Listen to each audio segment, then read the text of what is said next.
This is the Ares 1B 2001 A Space Odyssey Lunar Shuttle. I'm not going to do, let's open the box and see what's inside. I'm not going to do a kit review. What I'm going to do is I'm going to show you a work in progress, an actual build, and I'm going to show you where the directions are wrong. Wrong, or at least in my interpretation. Now, I'm not the only one. 2 or 3 people that I know that are professional model builders say the exact same thing. It's my contention that the people that do the directions should have to build the model 2 or 3 times before they make the directions so that you don't have the problems that I'm getting ready to show you. I'm not trying to pick on Schmobius models. I'm just stating facts, giving an honest look at the issues with the model. Okay, this is the lower frame and the main body. Now, the directions pretty much indicate that this is the way you should build it. The wires that you see are for beauty lighting. As you can see here, there's a part missing right here. I'm going to be pulling through all the wires up through here and lighting beauty lighting for these little areas that you see right here. I'm also going to be adding interior lighting, soundboard, etc. I'm going to have 3 different circuits just for the pilot cockpit. 2 circuits for the passenger cabin and 2 different circuits for the engine lighting. I'm going to try to go over as much of that as possible in this video. At any rate, if you build this according to the directions, and I'm not the only one that says so, you cannot get this part where it needs to be. Now, this isn't exactly where it needs to be, but I had to cut away all around this part, the main deck for the passenger cabin, because it would not fit otherwise. You should not, if you're building this kit, if you've tried to build this kit and you run into problems, there's a good reason why. You should not add these side pieces until your passenger cabin is totally done. Then you add these pieces around it, because this passenger cabin has been cut away again all the way around it to get it to fit. Now, it's not going to fit right in there perfect because I have to align. Oops, chair dropped out. I have to align everything perfectly, get the wiring done, the wiring for the passenger cabin, the wiring for the cockpit, the exterior anti-collision light and or running lights, which I know aren't necessarily in the movie, but that's what my client wants. I've got to finish the engine lighting. All of that has to be done before I put the passenger cabin in place, and then the ring that goes around that, and then the top. At any rate, my suggestion is that you make sure to build this passenger cabin and put it in place before you add these 4 pieces. Now, let me flip it over and show you something else. Alright, here you can see from underneath, this is where the lighting is going to come through for the thrusters, the multiple thrusters. I think there's like 28 thrusters for each main engine.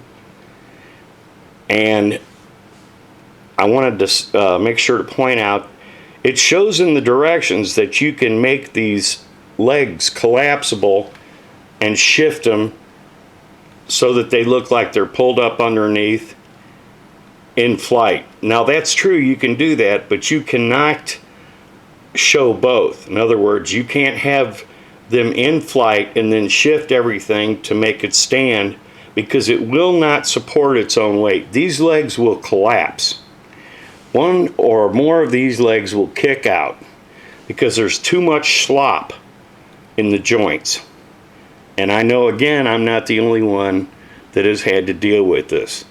So you're either going to have to build the model in flight or build it sitting on its deck or in the landing position.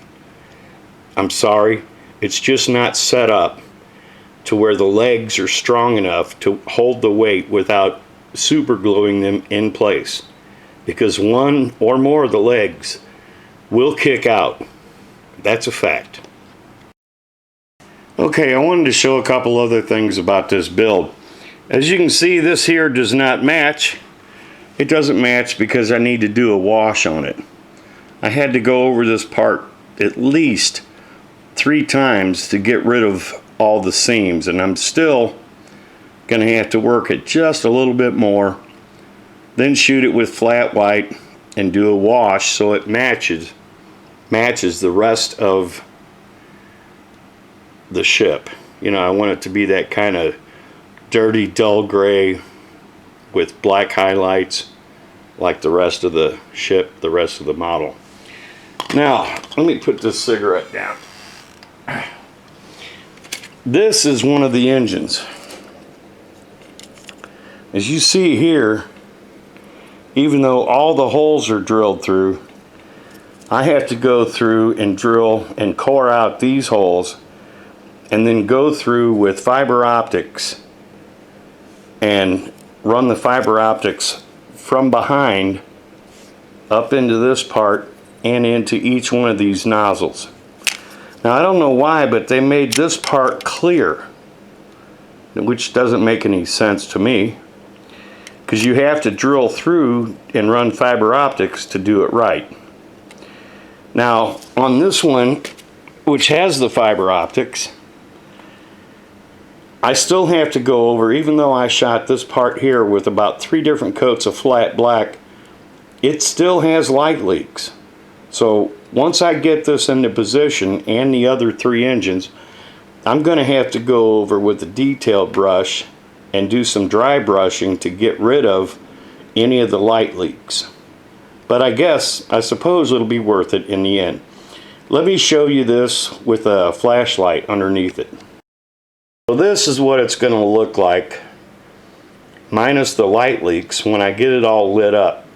The only thing is I'm going to put some intermittent firing, as in not all of these engines are going to fire the same all at once. So there's going to be a variation in the firing of the 4 engines and the multi-nozzles. So we'll see that when I get this close to being done and do a light test on it. Essentially, I'm going to put 2 or 3 different high-speed flashing LEDs in the region of different engines to show that not all are firing exactly perfectly at the same time with the same amount of thrust, because basically that's impossible. Ask any rocket scientist. Only a brand new engine might fire all of these thrusters exactly perfectly at the same time. Anyway, let's get on with some more of the build. Alright, so this is the roof of the passenger cabin. I've got one more window. I lost it. I couldn't find it. I looked all over. I pulled the couch out twice, but I never pulled it out far enough. I had to pull the couch all the way out. It was like right in the middle of where I was looking. And finally found the final window. So I've got to replace this, put this window in, get that done. I'm going to be putting the decals for here, here, here, and here. And I'm going to be backlighting this from the top of the dome while I'm running all the other lighting from underneath. There's going to be, move this, as soon as I get this in the position that I want it, I'm going to ask my client, where do you want the jack to go in? Because there's going to have to be somewhere in this lower deck where I'm going to put the power jack. I'll probably put the best looking part of the ship the way it looks when it's landing in the actual movie forward. That way I can put the jack in the aft end, what's considered the aft end, from the forward facing section of the ship. Now I put on one set of the thruster nozzles on the side here. I'm going to put the rest of the thruster nozzles on and then move forward with the rest of the build. This is a soundboard I've been using for, geez, a decade now. I've been showing soundboard programming, and I did an entire video on that. I'm going to be running all types of audio through here. We're going to get Zarathustra's theme. We're going to get one of the other themes, multiple dialogue. Primarily, I'm focusing on the dialogue when it's coming in to the Clavius crater. But I'm going to add some of my own verbal dialogue to sound like one of the station keepers and or pilots talking back and forth as the ship's coming in for alignment. And we'll see that when I get to it. Okay, here's the passenger deck as it is. I'm going to have to sand a couple of places lightly and get rid of the seams. Unfortunately, that's a real issue with this model. Once I get rid of the seams, I've got one chair that keeps falling out. I'm just going to super glue it in place and get it done. I'm going to have lights coming up from under here, which you will see behind the door from the elevator shaft. I'll show that next. Okay, here are three of the passenger deck parts. One of the bathroom doors, the other bathroom door, and the elevator shaft. Now, I've worked on all three of these parts at least 2 or 3 times because I'm not going to stop until I get these 3 parts perfect, because I want light to shine through only where I want it to shine through, which is where the toilet operation sign goes, where the light shows through the windows where the frame is, and same with this part for the bathroom. Until I get these perfect, I'm not moving forward with the passenger deck, and these are the main parts I'm working on right now. The thruster engines and the lighting and the soundboard. Now I'm going to go ahead and show you the ring that goes around. That's another issue. And the top, what you see is the front moving through space. Now here is the top and or front as moving through space. This is where the cockpit goes. As you can see, I did a wash on this, then I went over the wash and I sanded and lightened up several areas. I'm probably going to do another wash and do that again. I want the entire ship to match top, bottom, side, left, right, front, etc. So until I get that exactly where I want it, it's going to be worked on. Right here, I come up with some really good decals for these monitors or television sets that are inboard the passenger cabin. I made sure to weather this all along here as much as possible to match what you see on screen. And I'm going to be running lights up through right here and here on each one of these monitors. There's going to be a light, the backlight, the decal that I came up with. Anyway, that's about where I'm at. Let me go ahead and show the cockpit again. I've got some pictures that I'm going to show after this video that shows some of the work that I can't get into right now because the video's already running long, and I've still got to do the Orion and the 5-foot Enterprise engineering hull and the TIE fighter. I've got several projects in the works, and I'm exhausted. I have been working on this stuff night and day, either on the computer or in person, or having to run around and take care of real life stuff, come back and work on this stuff, make videos. I just started making videos again because spring, summer, and fall were so busy with real life stuff, physical therapy, doctors, financial, reorganizing, rebuilding my life. That's pretty much it. Anyway, more to come. Okay, so here is the cockpit. Now I'm going to show you just the outside because I've already shown interior shots. As you can see, I cut this out and put a piece of diffused plastic in. I'm going to be cutting these out. There are 2 red LEDs that are going to run on a separate circuit to light this up red. I've already cut one of these windows out. This one's been cut out. The decal's been put in place. I've cut these two out back here. I'm going to put diffused material here and here. I'm probably going to cut these out. Diffused material, same.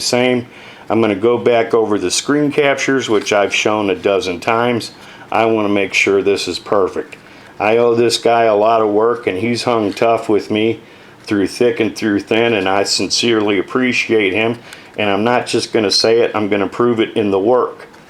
I'm also going to have some 1/48 scale figures made for the passenger cabin, the cockpit, and even for the exterior, just in case. I'm working on a custom base for this as well. One that looks exactly like the one in the actual movie. So I guess that's about it for today. I'm sure I'm forgetting something, but that's where I'm leaving off for now. I'm going to go ahead and show you the Orion III, and then I'm going to put some tie pictures on this and show the 5-foot Enterprise, original series Enterprise engineering hull.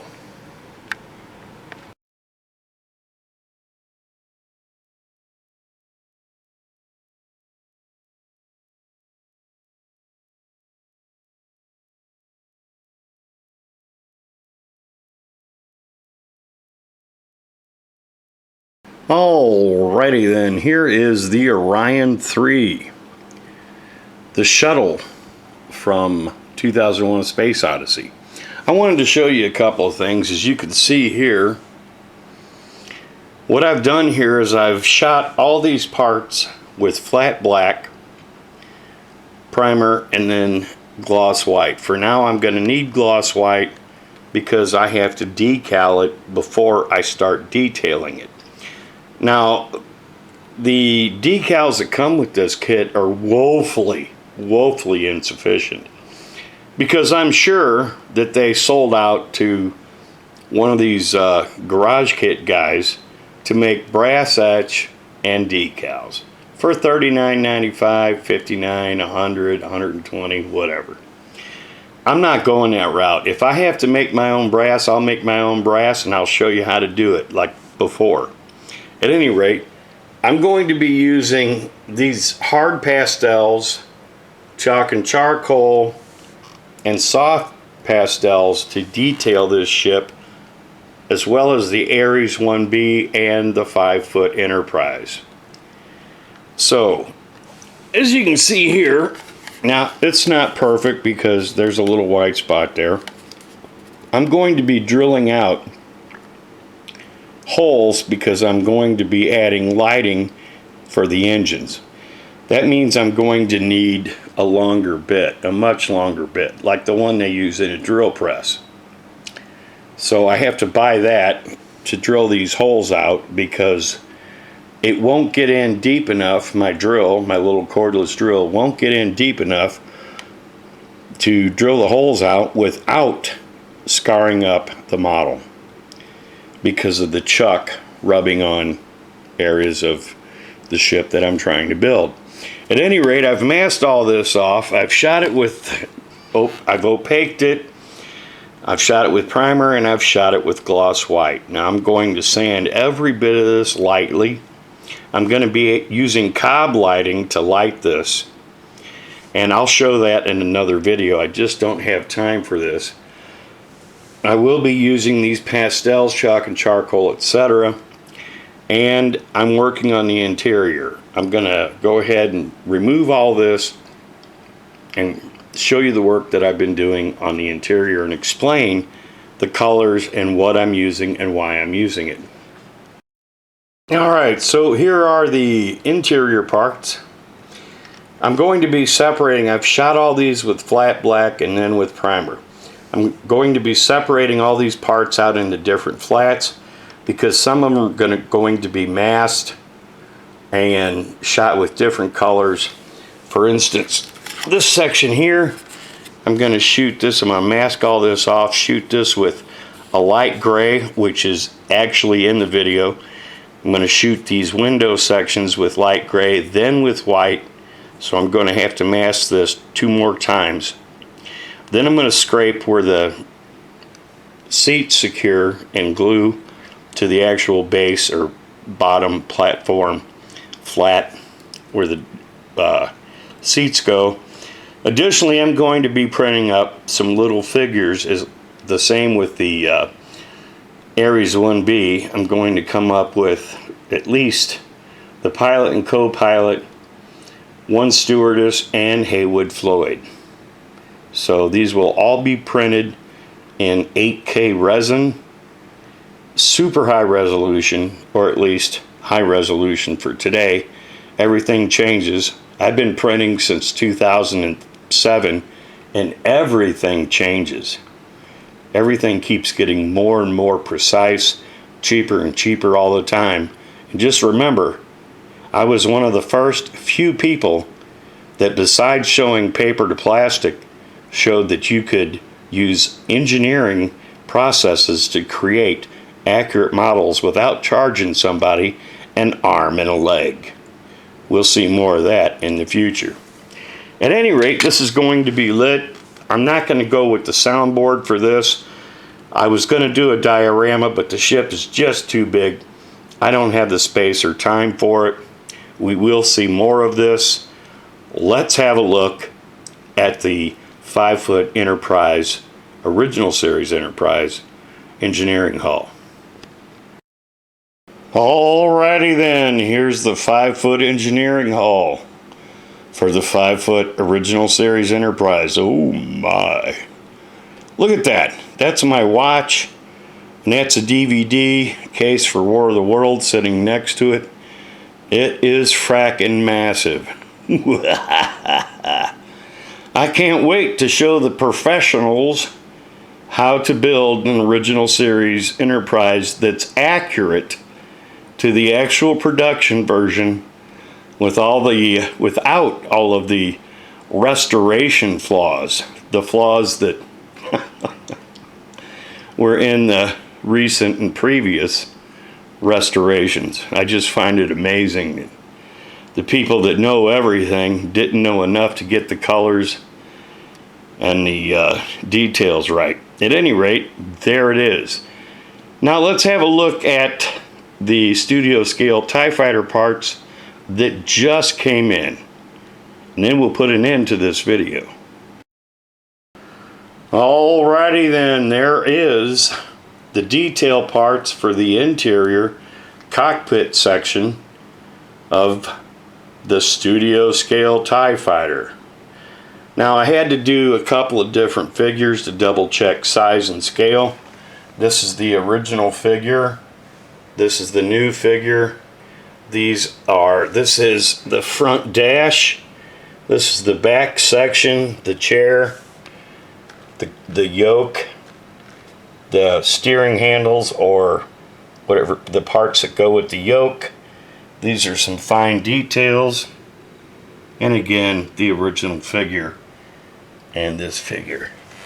Now I'm going to print one more part and send that part to the client as is, for him to match up to the actual wings, so that I know that I'm secure in having the rest of the model printed. Because I've went through 3 different TIE Fighters to try to get this right and get it perfect, and I'm still going to have to make changes to the exterior. But I'm happy to do it for this client because I owe him. I owe him just like I owe the previous client. I got a lot of work to try to make up to people after the divorce. People, for some reason, some people don't believe me, but it's a fact. After the divorce, I lost everything, and I mean everything. But I gained my life and my freedom back, and I'm so much better and so happy. All right, a lot more work to come. More videos on electronics, more videos on soundboards, more videos on making brass etch, more to come. Same man channel, same man time.